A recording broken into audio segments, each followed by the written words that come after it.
नमस्कार दोस्तों, और क्लास में आप सभी का स्वागत है। और आज हम बात करेंगे कक्षा 10th के चैप्टर नंबर 5 की, जिसमें कि आवर्त सारणी को समझाया गया था, राइट।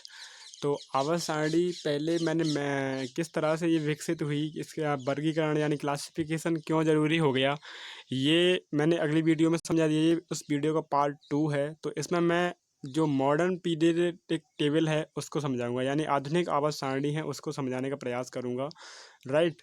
तो ये क्या है, अगर आप जो स्क्रीन पर देख रहे हैं ये जो चार्ट है वो इसी का चार्ट है, जिसमें ये कंटिन्यू इस प्रेजेंट टाइम में यही लागू है और इसे ही रखा गया है, मान्यता दी गई है, राइट।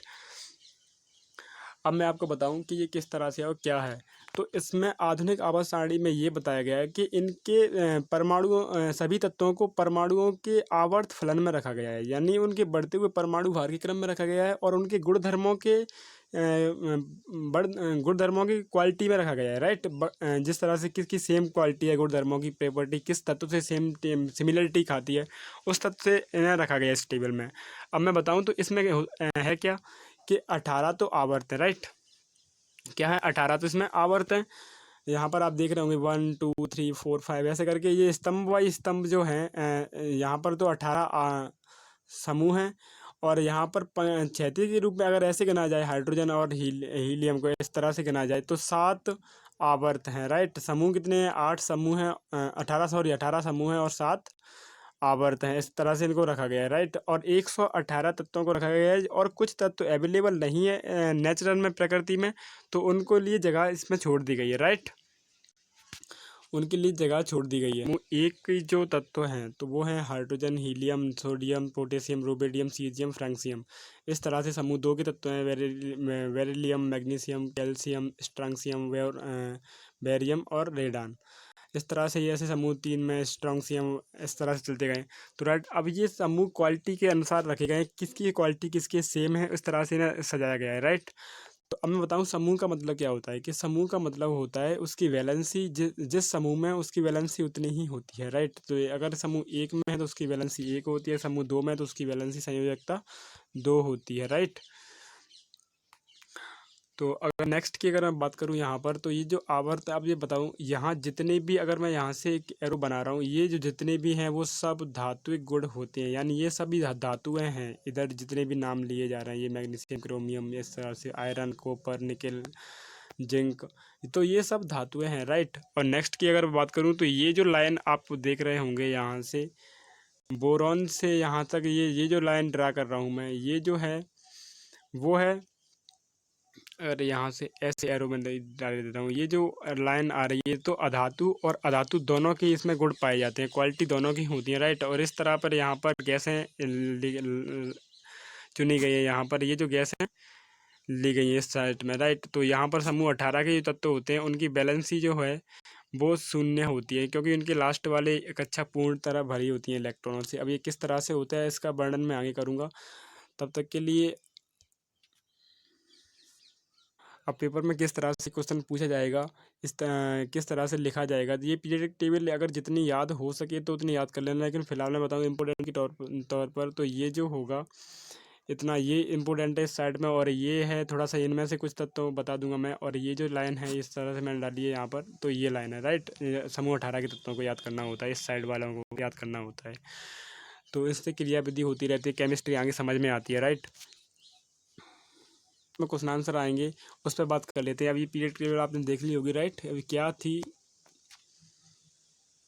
तो उसमें कैसे पूछेगा कि आधुनिक आवर्त सारणी क्या है समझाइए, इस तरह से पूछेगा। तो आपको लिखना है कि तत्वों के द्रव्यमान की तुलना में उसका परमाणु संख्या अधिक आधारभूत गुणधर्म है, राइट। अब वहाँ पर ये इसके अनुसार आधुनिक आवर्त सारणी नियम के अनुसार क्या है कि तत्वों के गुणधर्म उसकी परमाणु संख्या का आवर्त फलन होते हैं। तत्वों के क्या होते हैं, गुणधर्म यानी प्रॉपर्टी उसकी परमाणु संख्या के आवर्त फलन होते हैं, राइट। यानी उस तरह से सजाए जाते हैं, एक दूसरे से सेम सिमिलरिटी रखी जाती है। ये मैं आवर्त सारणी को पहले भी दिखा चुका हूँ आपको कि ये अधातुएँ होती हैं, धातुएँ होती हैं, इस तरह से, राइट। मैंने बस बता दिया समूह किस तरह से होते हैं, 18 समूह होते हैं, 7 आवर्त होते हैं। तो ये इसमें जानना था। अब आता है इसमें कि मैंडलीफ ने और इसमें आवर्त सारणी में कितना डिफरेंस है और वो क्या है, राइट। तो नेक्स्ट अगर मैं बात करूँ तो वो है कि देखना यहाँ से मेंडलीव की आवर्त सारणी के दोष और आधुनिक आवर्त सारणी से सिमिलरिटी करते दोनों से। तो आवर्त सारणी के द्वारा दूर हुए गए दोष तो वो क्या थे कि यहाँ समस्थानिकों की स्थिति स्पष्ट की गई। इसमें समस्थानिक क्या थे? जिसमें समान परमाणु हो, समान परमाणु संख्या वाले तत्वों एक स्थान पर समान समूह में रखा गया हो, उनको समस्थानिक बोलते हैं, राइट। जो कक्षा 9 का सब्जेक्ट टॉपिक था। तो अगर मैं इसमें बात करूँ, कोबाल्ट जिसकी परमाणु संख्या 27 है, वह निकेल यानी परमाणु संख्या 28 से पहले पहले आएगा। तो ये जो दूर था उसमें ये दोष था वो दूर कर दिया गया कि 27 के बाद 28 रखा गया, राइट। और पहले नहीं था ऐसा कुछ। और परमाणु संख्या सदैव पूर्ण होती है, अतः हाइड्रोजन और हीलियम के बीच में कोई भी तत्व नहीं आएगा। परमाणु संख्या जिसकी पूर्ण होगी उसके बीच में कोई भी तत्व नहीं आता। तो इसमें ये भी कमी दूर की गई। मेंडलीव की आवर्त सारणी में ऐसा नहीं था। अब क्वेश्चन पूछता है ये तो पूछ लिया उसने दोष क्या थे और कैसे दूर करे गए आधुनिक आवर्त सारणी से। तो आप इस तरह के पॉइंटों को लिखेंगे, राइट, नोट डाउन करना लिख लेंगे। लेकिन अगला जो क्वेश्चन बोलता है कि परमाणु संख्या क्या है, समझाइए, यानी what is the atom number. तो एटम नंबर की मैं बात करूं तो वो है कि परमाणु संख्या को जेड से निरूपित किया जाता है। परमाणु संख्या अणु के केंद्र में पाए जाने वाले प्रोटॉनों की संख्या के बराबर होती है। यानी एटम जो होता है, अणु होता है, मॉलिक्यूल्स, तो उस मॉलिक्यूल्स में प्रोटॉन, न्यूट्रॉन, इलेक्ट्रॉन होते हैं। और प्रोटॉनों की संख्या इलेक्ट्रॉन के बराबर होती है, और इलेक्ट्रॉन की संख्या को ही या प्रोटॉनों की संख्या को ही परमाणु संख्या कहते हैं। इसे जेड से निरूपित करते हैं। तो ये हो गया। अब ये क्या है कि अगला पॉइंट है कि आधुनिक आवर्त सारणी में 18 ऊर्ध्व स्तंभ हैं जिन्हें समूह कहा जाता है, तथा 7 क्षैतिज पंक्तियां हैं जिन्हें आवर्त कहा जाता है। ये भी मैं बता चुका हूँ अभी आपको आवर्त सारणी में, राइट। तो नेक्स्ट की अगर मैं बात करूँ तो वो है कि किसी भी आवर्त में पाए जाने वाले सभी तत्वों की कोषों की संख्या समान होती है। यानी किसी भी आवर्त में अगर कोई तत्व पाया जाएगा तो कोष जो होंगे, ऑर्बिट जो होंगे, वो समान होंगे, राइट।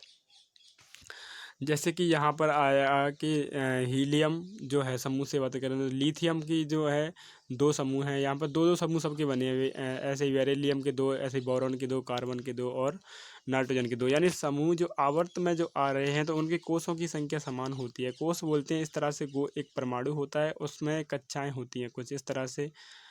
एक परमाणु होता है, राइट। अगर मैं बात करूँ ऐसे करके, एक परमाणु की ये कक्षाएं होंगी। अब इसके अंदर जो कक्षाएं होंगी इस तरह से, वो होती हैं इसमें कक्षाएं, राइट।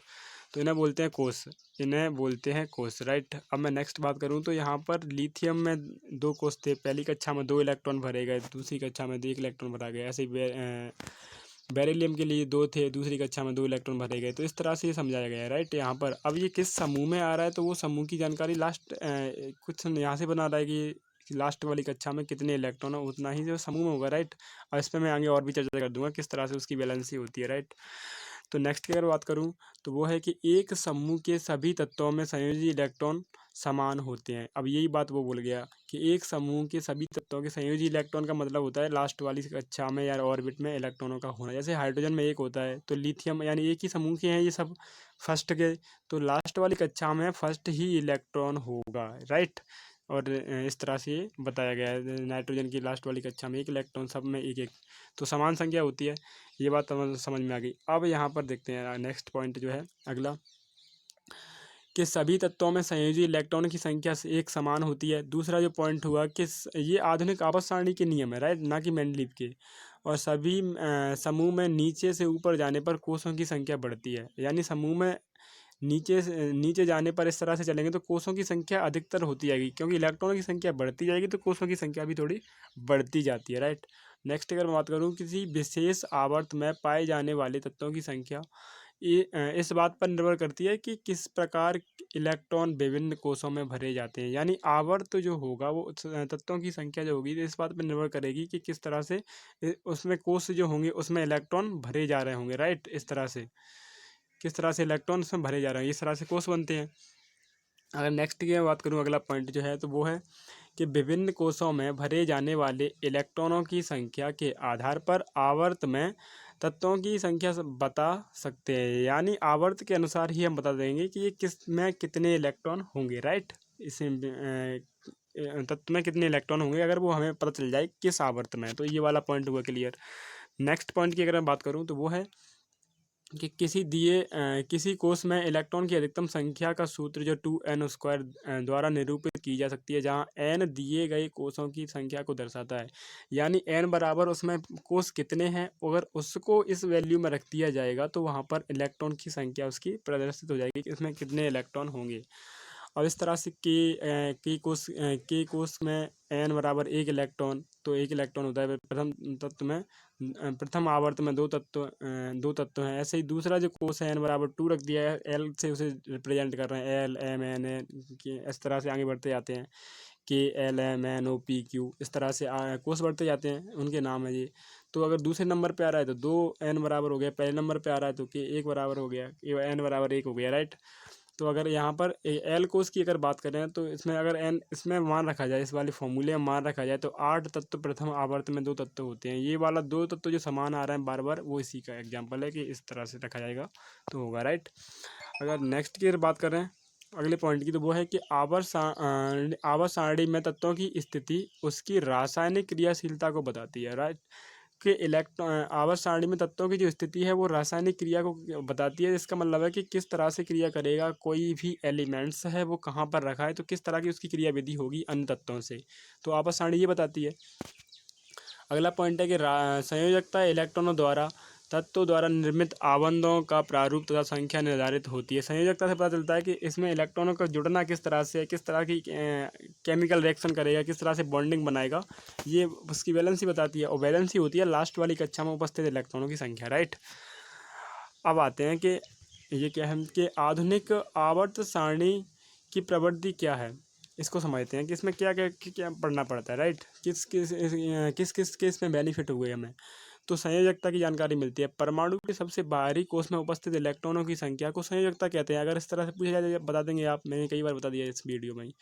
तो समूह में ऊपर से नीचे जाने पर संयोजकता समान रहती है, परंतु आवर्त में बाएं से दाएं जाने पर पहले 1 से 4 तक बढ़ती है, उसके बाद घटकर 0 हो जाती है, राइट। तो ये भी बात मैंने आवर्त सारणी में भी समझाई थी कि ऊपर से नीचे जाएंगे तो इलेक्ट्रॉन की संख्या बढ़ती जाएगी, संयोजकता समान रहेगी। लेकिन यहाँ पर बाएं से दाएं जाएंगे तो 1 से 4 तक तो बढ़ेगी, लेकिन उसके बाद संयोजकता घटकर 0 होती जाएगी, जैसा कि यहाँ समझाया गया है, तीसरे आवर्त में दिखाया गया है यहाँ।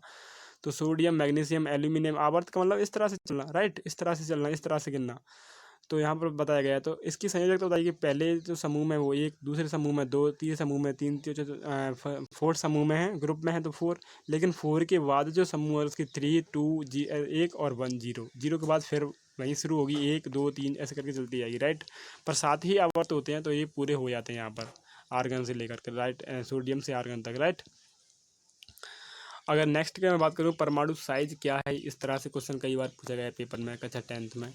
तो परमाणु साइज बताऊँ, परमाणु की पहले स्थिति समझाएं। परमाणु कुछ इस तरह से होता है, राइट, इस तरह से कुछ परमाणु होता है, इस तरह से बना होता है, इसकी कक्षाएं बनी होती हैं। तो हाँ, तो नेक्स्ट की अगर बात करूँ इस परमाणु साइज समझाऊँ, तो परमाणु साइज का मतलब, अरे टच हो जा, परमाणु साइज से परमाणु त्रिज्या का पता चलता है। परमाणु के केंद्र से बाह्यतम कोश की दूरी परमाणु साइज कहलाती है। यानी इसका अगर केंद्र यहाँ मान लिया जाए, इसमें मान लिया जाए, तो इसके बाह्यतम कोश की जो दूरी होगी वो बताई जाएगी परमाणु साइज, यानी ये इसकी त्रिज्या मान जाएगी, राइट। अब नेक्स्ट पॉइंट की बात करूँ तो आवर्त में बाएं से दाएं जाने पर परमाणु साइज या त्रिज्या घटती है, क्योंकि नाभिकीय आवेश में क्रमिक वृद्धि होती है। आवर्त में बाएं से दाएं जाने पर, लेफ्ट टू राइट, बाएं से दाएं का मतलब इधर से ऐसे जाने पर, बाएं से दाएं ऐसे जाने पर, तो क्या होती है, आवर्त में नाभिकीय आवेश में क्रमिक वृद्धि होती है, राइट। और यहाँ पर ये समझा दिया गया कि जैसे अगर बाएं से दाएं आवर्त इस तरह से जाएगा, अगर बाएं से दाएं चलेंगे तो आवर्त में नाभिक की त्रिज्या बढ़ती जाएगी, यानी नाभिकीय आवेश बढ़ता चला जाएगा, सॉरी घटता चला जाएगा, यानी घटने की बात की उसने, घटता चला जाएगा त्रिज्या, राइट। तो नेक्स्ट इस तरह से घट रहा है बाएं से दाएं जाने पर, और दाएं से बाएं आने पर बढ़ता है, राइट। अब नेक्स्ट की अगर बात करूं, अगला पॉइंट जो है वो है कि समूह में ऊपर से नीचे जाने पर परमाणु त्रिज्या बढ़ती है, क्योंकि नए कोषों की संख्या बढ़ती है। जिससे कि नाभिक और बाह्यतम कोश की दूरी बढ़ जाती है। अब ये क्या हुआ था कि अगर नीचे से ऊपर तरफ चलेंगे तो इलेक्ट्रॉनों की संख्या बढ़ती चली जाती है। जैसे कि यहाँ समूह में बताया गया है कि लिथियम, सोडियम, पोटेशियम, रुबिडियम ये एक ही समूह के तत्व हैं। तो इस तरह से चलेंगे तो परमाणु के साइज जो है वो इस तरह से बढ़ता चला जाएगा। अगर इस तरह से चलेंगे तो नीचे की तरफ चलेंगे तो बढ़ता चला जाएगा। परमाणु साइज पहले छोटा होगा, फिर बड़ा होता जाएगा, फिर और बड़ा होता जाएगा, फिर और बड़ा होता जाएगा, इस तरह से बड़ा होता चला जाएगा। अगर समूह में चले गिना जाएगा कि लिथियम का परमाणु साइज कैसा है, सोडियम का कैसा है, बड़ा है कि छोटा है इससे। तो इस तरह से आप बता सकते हैं समूह के हिसाब से कि इस समूह में किस स्थान पर कौन सा तत्व आ रहा है, राइट। नेक्स्ट की अगर मैं बात करूँ आगे चल के, तो वो है कि धात्विक गुण क्या है। थोड़ा वीडियो दोस्तों लंबा हो रहा है तो चलो मैं कर ही देता हूँ। धात्विक गुण का मतलब हो गया कि उसमें धातु कितनी है, किस तरह से धातुओं के साथ क्रिया करता है और कौन कौन सी धातुओं की प्रॉपर्टी को वो मानता है, एल तत्व जो है, राइट। तो नेक्स्ट अगर बताऊँ धात्विक गुण में आपको क्या लिखना है कि धात्विक गुण क्या है समझाइए, इस तरह से क्वेश्चन आता है। तो धात्विक गुण का अर्थ है किसी तत्व के परमाणु द्वारा इलेक्ट्रॉन त्यागने की क्षमता। यानी इलेक्ट्रॉन अगर वो त्यागता है तो वो धातु का गुण रखता है, एक पॉइंट बन जाता है वहाँ, ये धातु है, राइट। अगर अब मैं बताऊँ ये गुण यानी क्या होती है, एक तरह से ये पहचान होती है, गुण यानी प्रॉपर्टी, राइट। तो इस तरह से पहचान है कि अगर वो कोई भी धातु एक इलेक्ट्रॉन त्यागती है, और ये सब पहचान लिखी है यहाँ पर, अगर वो एक इलेक्ट्रॉन त्यागती है, अगर परमाणु इलेक्ट्रॉन उसका छोड़ता है तो वो धातु होगी, राइट। और ग्रहण करने वाला होता है, अगर वो ग्रहण करेगा तो एलिमेंट, तो वो अधातु होगी, राइट। तो दूसरा पॉइंट की अगर मैं बात करूँ यहाँ पर, धातुएं आवर्त सारणी में बाईं तरफ है, यानी आवर्त सारणी कुछ इस तरह से बनी थी, तो बाईं तरफ जो रखी गई थी यानी इधर वाली साइड में जो रखी गई थी वो सभी धातुएं थी, राइट। अब नेक्स्ट की मैं बात करूं तो धातुएं यहाँ पर ठीक है, आवर्त में बाएं से दाएं जाने पर धात्विक गुण कम होता है क्योंकि इलेक्ट्रॉन पर नाभिकीय आवेश बढ़ जाता है, इलेक्ट्रॉन त्यागने की प्रवृत्ति घट जाती है। नाभिकीय आवेश बढ़ेगा तो इलेक्ट्रॉन त्यागने की जो क्षमता है वो घट जाएगी। और बाएं से दाएं जाने पर यानी आवर्त सारणी कुछ इस तरह से बनी हुई थी, अगर मैं ठीक है यहाँ पर एक मिनट आवर्त सारणी का कुछ प्रारूप लेता हूँ, कुछ इस तरह से बनी हुई थी, राइट। तो आवर्त सारणी में बाएं से दाएं जाने पर यानी इधर बाएं से दाएं चल रहा है अपन, बाएं से दाएं जाएंगे तो धातु की जो प्रॉपर्टी होंगी धातु कम होती चली जाएगी, कम होती चली गई। इस तरह को ऐसा मानो कि पहले गाढ़ा कुछ भी है वो गाढ़ा है, शरबत जो भी है बनाया है, और यहाँ पर पतला होता चला जा रहा है जब इधर की तरफ बढ़ रहे हैं। तो ऐसे ही धात्विक गुण जो होगा वो कम होता जाएगा अगर इधर की तरफ बढ़ रहे होंगे तो, राइट। अगर नेक्स्ट पॉइंट की मैं बात करूँ तो वो है धातु इलेक्ट्रॉन खोते हैं और धनात्मक आयन बनाते हैं। धनात्मक अगर इलेक्ट्रॉनों को छोड़ेंगे जितना चार्ज होगा उसके ऊपर आ जाएगा, तो विद्युत धनात्मक तत्व कहलाते हैं। अब विद्युत धनात्मक तत्व क्या होते हैं तो आप इस लाइन को लिख देंगे, धातु इलेक्ट्रॉन खोते हैं तो धनात्मक आयन बनाते हैं, अतः धातु विद्युत धनात्मक तत्व कहलाते हैं। नेक्स्ट अगर मैं बात करूं अगले पॉइंट की, तो वो है कि समूह में ऊपर से नीचे जाने पर धात्विक गुण बढ़ता है। यानी अगर समूह की बात करी जाए, समूह किस तरह से हुआ करते थे, इस तरह से समूह हुआ करते थे, राइट। इस तरह से 18 समूह थे। तो ऊपर से नीचे की तरफ चलोगे तो धातु की जो प्रॉपर्टी होगी वो बढ़ती चली जाएगी, स्ट्रांग थोड़ी होती चली जाएगी, उसके गुण जो होंगे वो ज़्यादा मिलते जाएंगे, राइट। क्योंकि संयोजकता इलेक्ट्रॉनों पर नाभिकीय आवेश घटता जाता है तथा बाहरी इलेक्ट्रॉन सुगमता पूर्वक निकल जाते हैं, और इलेक्ट्रॉन निकलेंगे तो वो धातु ही होगी, राइट। अब ये धात्विक गुण आपको सभी समझ में आ गए होंगे, राइट। तो अगर मैं अभी तक नहीं आया तो इन्हें नोट डाउन कर लें स्क्रीनशॉट लेकर के। मैं आगे बढ़ता हूँ, एक मिनट, चलो ठीक है। अब अधात्विक गुण, अधात्विक गुण का मतलब इसके अपोजिट जो धात्विक गुण पढ़े थे वे जस्ट उसका अपोजिट था, वो अधात्विक गुण थे, राइट। तो मैं यहाँ पर बात करूँ तो यह है कि अधातुएं विद्युत ऋणात्मक होती हैं, वे इलेक्ट्रॉन को ग्रहण करती हैं। धातुएं छोड़ती हैं तो धातुएं जो होंगी वो ग्रहण कर लेती हैं और आपस में क्रियाशील बनी रहती हैं, राइट। अधातुएं आवर्त सारणी में दाईं ओर पाई जाती हैं। अब मैं आवर्त सारणी के कुछ एक स्ट्रक्चर बनाता हूँ इस तरह से। अब यहाँ पर दाईं तरफ जो हैं वो अधातुएं होती हैं, इस तरफ जो होती हैं, इस तरफ जो होती हैं यहाँ से वो जो अधातुएं होती हैं, राइट, पूरी। और यह बीच में जो लाइन से ड्रा होती है वो धातु और अधातु दोनों को बताती है।